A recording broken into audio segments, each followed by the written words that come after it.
ሰላምታችን በያላችሁበት ድረስ የተወደዳችሁና የተከበራችሁ ተመልካቾቻችን ለዛሬ ያዝናቸውን አዳዲስና ሰበር መረጃዎች ነው። በቅድሚያ ማርዕስቶቹን የሀገር መከላከያ ሰራዊት በጥምረት ትንኮሳ ያሰነዘሩ ባላቸው የቤንሻንጉል ጉሙዝ የሱዳንና የአርሚ 7 ታጣቂዎች ላይ እርምጃ ወስጃለሁ አለ። ከቀናት በፊት የብሔራዊ መረጃና ደህንነት ዋና ዳይሬክተር አምባሳደር ሬድዋን ሁሴንና የጠቅላይ ሚኒስትሩ አማካሪ ጌታቸው ረዳ ሰሞኑን በኤርትራ መንግስት ላይ ያነጣጠረ ክስ በአልጀዚራ ማስነበባቸውን ተከትሎ ተፈጸመ የተባለውን ጥቃት መነጋገሪያ ሆኗል። እንመለከተዋለን። የሶማሊላንድ ፕሬዝዳንት አብዱራህማን ኢሮ በሀገሪቱ ታሪክ ለመጀመሪያ ጊዜ ይፋዊ የሥራ ጉብኝት ለማድረግ እስራኤል መግባታቸውን አስታወቁም። ፕሬዝዳንቱ በእስራኤሉ አቻቸው አይዛክ ሄርዞግ ደማቅ አቀባበል እንደተደረገላቸውም ገልጸዋል። የሶማሊያው ፕሬዝዳንት ሐሰን ሼክ መሐሙድ በበኩላቸው እስራኤል ለሶማሊላንድ እውቅና የሰጠችበትን ዕለት አገራችንን ታሪክ ውስጥ ካሉት የጨለማ ቀናት አንዱ ነው ሲሉ ተናገሩ። የሞቃዲሾ መንግስት ከሃይማኖታዊ መርሆች በሰብአዊ እሴቶችና በፍልስጤም ላይ ባላት የጸና አቋም የተነሳ ጥያቄዋን ውድቅ ተደርገዋል ሲሉ ተናግረዋል። ሌላኛው መረጃችን ነው። የዩክሬን ጦር አንድ ሙሉ የሩሲያ ሞተራይዝድ እግረኛ ክፍለ ጦር ማረከ። የጀርመን ከፍተኛ የጦር መኮንን በበኩላቸው ሩሲያ እንደ አውሮፓውያን አቆጣጠር በ2029 በሰሜን አትላንቲክ ቃል ኪዳን ድርጅት ላይ ጥቃት የመሰንዘር አቅም ልታገኝ ስለምትችል ህብረቱ ለውጊያ ዝግጁ እንዲሆን አስጠነቀቁ የሚሉና ሌሎች መረጃዎችን ይዘናል። አብራችሁን ትቆዩ የአክብሮት ግብዣችን ነው። አሁን ወደ ዝርዝሩን እንለፍ። የሀገር መከላከያ ሰራዊት በጥምረት ትንኮሳ በሰነዘሩ ያላቸውን የቤንሻንጉል ጉሙዝ የሱዳንና የአርሚ 7 ታጣቂዎች ላይ እርምጃ ወስጃለሁ አለ። ራሱን የቤንሻንጉል ህዝብ ነጻ አውጪ ንቅናቄ ቤህነን ብሎ የሚጠራው ታጣቂ ቡድን በቀጠናው ከሚገኙ የሱዳንና የአርሚ 7 ኃይሎች ጋር በመተባበር በቤንሻንጉል ጉሙዝ ክልል ድንበር አካባቢ ትንኮሳ መፈጸሙን የኢትዮጵያ ሀገር መከላከያ ሰራዊት አስታወቀ። ሰራዊቱ እንደገለጸው የወገን ኃይል በወሰደው መልሶ ማጥቃት የተመታው የቤህነን ታጣቂና የሱዳን ኃይሎች ጉዳት ካስተናገዱ በኋላ የተረፉትን መሸሻቸውን ታውቋል። የክልሉ የዜና ምንጮች እንዳሉት ጥምረት ፈጥረው ጥቃት ለመሰንዘር የመጡትን ጸረ ሰላም ኃይሎች የተነሱትን በሰሜን ሱዳን ብሉ ናይል ግዛት አቅጣጫ ነበር። በተጠቀሰው አቅጣጫ ጊዘን ከተማ ካምፕ የሚገኘው የቤህነን ታጣቂዎች በቀጠናው ከሚገኙ የሱዳን መንግስት ሰራዊት ኃይሎች ጋር በመተባበር በቤንሻንጉል ጉሙዝ ክልል አሶሳ ዞን ሸርቆሌ የወረዳ ጊዘን ትንኮሳ መፈጸማቸውን የገለጹት የአካባቢው የጸጥታ ኃይሎች የወገን ኃይል የወሰደውን እርምጃ መቋቋም እንዳልቻሉ አስታውቀዋል። ሰኔ 6 ቀን 2018 ዓ.ም ከቀኑ 6 ሰዓት አካባቢ በተደረገው በዚህ ኦፕሬሽን የጠላት ኃይል ከሱዳን ድንበር ተሻግሮ በመግባት ጥቃት እንደሚከፍት መረጃ የነበረው የወገን ኃይል መረጃ እንደነበረው ያመላከቱት የዜናው ሰዎች ይኸው ኃይል ተኩስ እንደተከፈተ አስቀድሞ በነበረው መረጃ መሰረት በተጠንቀቅ ላይ የሚገኘው የወገን ኃይል በተወሰደው መልሶ ማጥቃት በቀጠናው የገቡትን የቤህነን ታጣቂዎችና የሱዳን ኃይሎች በመደምሰስ በርካታ ትጥቆችን መማረክ እንደቻለ ነው የገለጸው። መከላከያ ሰራዊት ቦታውን ከማስከበርና ድንበሩን ከመቆጣጠር ባሻገር በርካታ ትጥቆችን መማረክና መሰብሰብ ችሏል ያሉት የአካባቢው የጸጥታ መዋቅር አካላት በጥቃቱ የደረሰው ጉዳትና የተማረከ ትጥቅ ዘርዝረዋል። ከቀናት በፊት የብሔራዊ መረጃና ደህንነት ዋና ዳይሬክተር አምባሳደር ሬድዋን ሁሴንና የጠቅላይ ሚኒስትር አብይ የምስራቅ አፍሪካ አማካሪ አቶ ጌታቸው ረዳም ሰሞኑን በኤርትራ መንግስት ላይ ያነጣጠረ ክስ በአልጀዚራ ማስነበባቸውን ተከትሎ የኤርትራው የማስታወቂያ ሚኒስትር የማነ ገብረ መስቀል ፈጣን ምላሽ ሰጥተው ነበር። ሬድዋን ሁሴንና ጌታቸው ረዳ በዚሁ መጣጥፋቸው በህወሓትና በኤርትራ መካከል አዲስ ትብብር መጀመሩን በመጥቀስ ይህ ትብብር ደግሞ በጥቂት ቀናት ውስጥ በፌዴራል መንግስቱ ላይ አዲስ ጦርነት ለመክፈት ያለመ መሆኑን ጠቅሰው ነበር። ይህንኑ የሁለቱም ኃላፊዎች ክስ ተከትሎ የኤርትራ የዜና ሚኒስትር የማነ ገብረ መስቀል በትዊተር ገጻቸው ላይ ባሰፈሩት ምላሽ የባለስልጣናትን ንግግር በሐሰት በማታለልና በተሳሳተ መረጃ የተሞላ ሲሉ አጣጥለውታል። የማነ ገብረ መስቀል ምላሻቸውን በመቀጠል ይልቁንም ዛሬ ክስ እያቀረቡብን ያሉት አካላት የፕሪቶሪያውን ስምምነት ከመፈረሙ ከጥቂት ወራት በፊት በጅቡቲና ሲሸልስ በሚስጥር ተገናኝተው በኤርትራ ላይ የጋራ ወረራ ለመፈጸም ሲዶሉቱ ነበር በማለት ከዚህ በፊት ያልተሰማ ሌላ አዲስ ትርክት ይዘው መጥተዋል። ይህንኑ የኤርትራን ለመውጋት ያለመ የተባለ ሚስጥራዊ ምክክር አቶ ጌታቸው ረዳ ራሳቸው ከዚህ ቀደም ተናግረውት ነበር የሚሉት የማነ ገብረ መስቀል በአሁኑ ወቅት በቀጠናው ለሚታየው አለመረጋጋት መንስኤውም የኢትዮጵያ መንግስት ካለፈው ታህሳስ ከታህሳስ ወር ጀምሮ ያራመደው ያለው የባህር በር መሻት የወለደው የጠባጫሪነት ተግባር ነው በማለት አጣጥለውታል። የኢትዮጵያ መከላከያ ሰራዊት ደግሞ ከጀነራል አብዱል ፈታህ አል ቡርሃን ጦር ጋር ተጣምሮ ሰርጎ ሊገባ የነበረው ያለው የብሔንን ኃይሎች ከፍተኛ ጉዳት ማስተናገዱን፣ ሞትና ቁስለኛ መሆኑን፣ በስም ያልተዘረዘሩ ጦር መሳሪያዎች እንደተማረከበት በመጥቀስ የንቅናቄው ወኪል ነኝ የሚሉትና የሻዕቢያ ባደራጀው የትርምስ አመቻች ኮሚቴ ጋር የሚሰሩትን የተባሉ አመራር በስልክ ለቀረበላቸው ጥያቄ መልስ ሳይሰጡ ቀርተዋል። መረጃዎቻችን ይቀጥላሉ።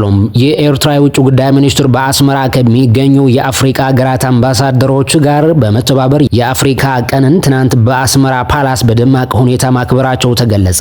ይህ ሀገራዊና አህጉራዊ ዝግጅት አፍሪካ አንዲት ልብ፣ አንዲት ምድር፣ አንድ ዕጣ ፈንታ በሚል መሪ ቃል የተካሄደ ሲሆን የኤርትራ የውጭ ጉዳይ ሚኒስትር ዑስማን ሳልሕና የደቡብ አፍሪካው አምባሳደር ሙቡዚሌ ኩምሻ በዕለቱ ቁልፍ ንግግሮች አድርገዋል።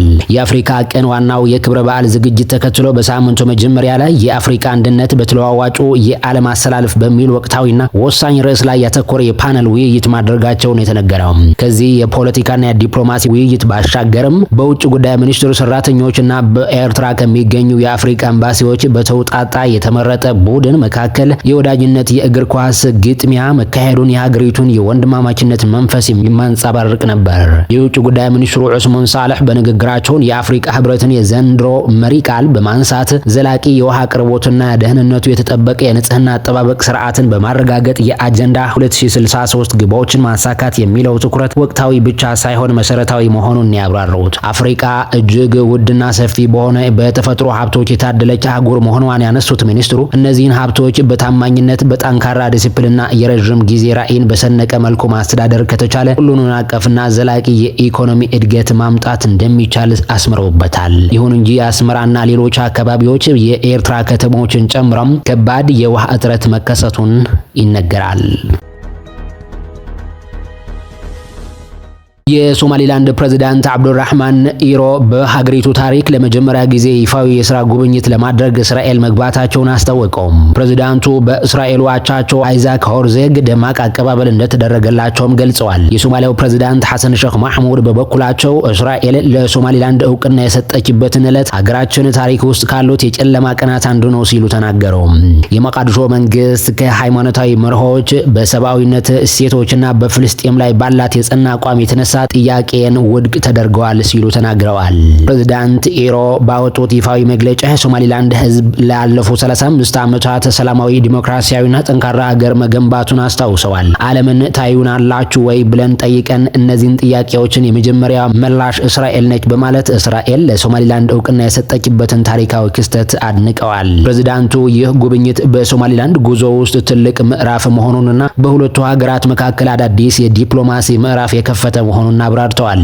ለመላው የሶማሊላንድ ህዝብ ባስተላለፉት መልእክትም በህዝባቸው ተስፋና ምኞት ሰንቀው እንደተጓዙ የገለጹት ፕሬዝዳንቱ በርካታ ትውልዶች ሀገሪቱን ወደዚህ ታሪካዊ ምዕራፍ ለማድረስ ከፍተኛ ትግልና መስዋዕትነትን መክፈላቸውን አስታውሰዋል። ሶማሊላንድ ከእስራኤል ጋር በጓደኝነት ትብብርና በጋራ መከባበር ላይ የተመሰረተ የጋራ የወደፊት ተስፋን ለመገንባት ዝግጁ መሆኗንም አረጋግጠዋል። ዛሬ አዲስ ታሪክ እየተጻፈ ነው ሲሉም መልእክታቸውን አጠቃለዋል። ይህ የፕሬዝዳንት አብዱራህማን ኢሮ የእስራኤል ጉብኝት በአፍሪካ ቀንድ ያለውን ውስብስብ ጂኦፖለቲካዊ ውጥረት ይበልጥ ሊለውጠውና ሊያጦፈው የሚችል ከባድ ክስተት ነው።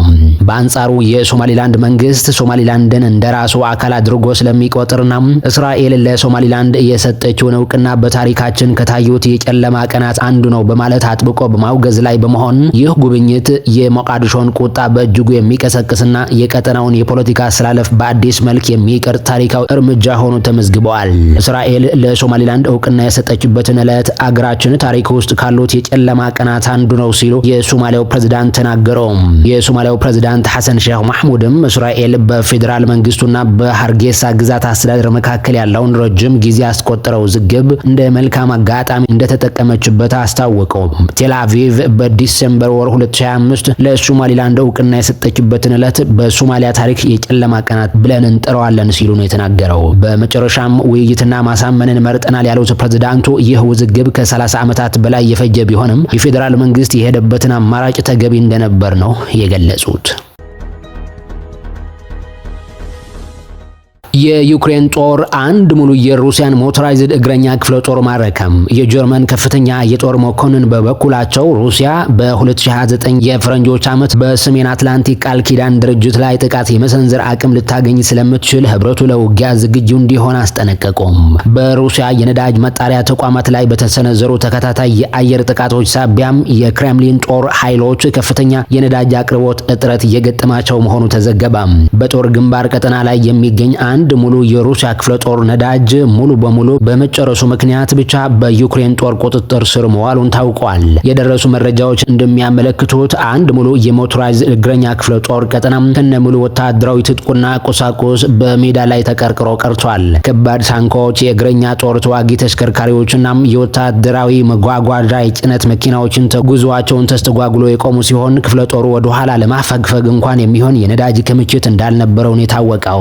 የሩሲያ ወታደሮች ምንም አይነት የሎጂስቲክስ ድጋፍም ሆነ ነዳጅ እንደሌላቸው በተገነዘቡ ጊዜ ቡድን በቡድን በመሆን እጃቸውን መስጠት ጀምረዋል። የዩክሬን መከላከያ ኃይሎችም ያለምንም ከፍተኛ ተኩስ ሙሉውን ክፍለ ቀጠናው ከነሙሉ ዘመናዊ የጦር መሳሪያዎችን በቁጥጥር ስር አውለዋል ሲሉ የደረሰው ዘገባ ያመለክታል። ይህ ክስተት የሩሲያ መከላከያ ሚኒስቴር እያጋጠሙት ያሉትን ስትራቴጂካዊ ክፍተቶችን ይፋ ያደረገ መሆኑን የጦር ተንታኞች ገልጸዋል። ሩሲያ ደግሞ በ2029 የፈረንጆቹ ዓመት በሰሜን አትላንቲክ ቃል ኪዳን ድርጅት ኔቶ ላይ ጥቃት የመሰንዘር አቅም ልታገኝ ስለምትችል ህብረቱ ለውጊያ ዝግጁ እንዲሆን አንድ የጀርመን ከፍተኛ ጦር መኮንን አስጠነቀቁም። የጀርመን ጦር አዛዥ ሌተናል ጀነራል ክሪስቲያን ፍሮዲንግ በበርሊን በተካሄደው የኤሮስፔስ ኤግዚቢሽን ላይ እንደተናገሩት ሩሲያ ከዚህ 10 ዓመት ማብቂያ በፊት የኔቶን አባል በሆኑ ሀገራት ግዛት ላይ ስጋት የመደቀን ወይም ጥቃት የመሰንዘር አቅም ልታሳድግ እንደምትችል የህብረቱ አጋሮች የጋራ የስለላ መረጃ ያሳያል። ጀነራሉ የጉዳዩን አጣዳፊነት በአጽንኦት በመጥቀስ ቅድመ ዝግጅቱን ማድረግ ይኖርብናል፣ ለውጊያም ዝግጁ መሆን አለብን ሲሉ ጥሪ አቅርበዋል። ይህ የ2029 የጊዜ ገደብም የጀርመን ብቸኛ አቋም ሳይሆን የሁሉም 32ቱ የኔቶ አባል ሀገራት የጋራ የስለላ ስምምነት መሆኑን የገለጹት ሌተናል ጀነራል ክሪስቲያን ፍሮዲንግ አሁን ያለው ውጥረት መባባሱን የሚቀጥል ከሆነ ሩሲያ ለወረራ ልትዘጋጅ ትችላለች ሲሉ አስጠንቅቀዋል።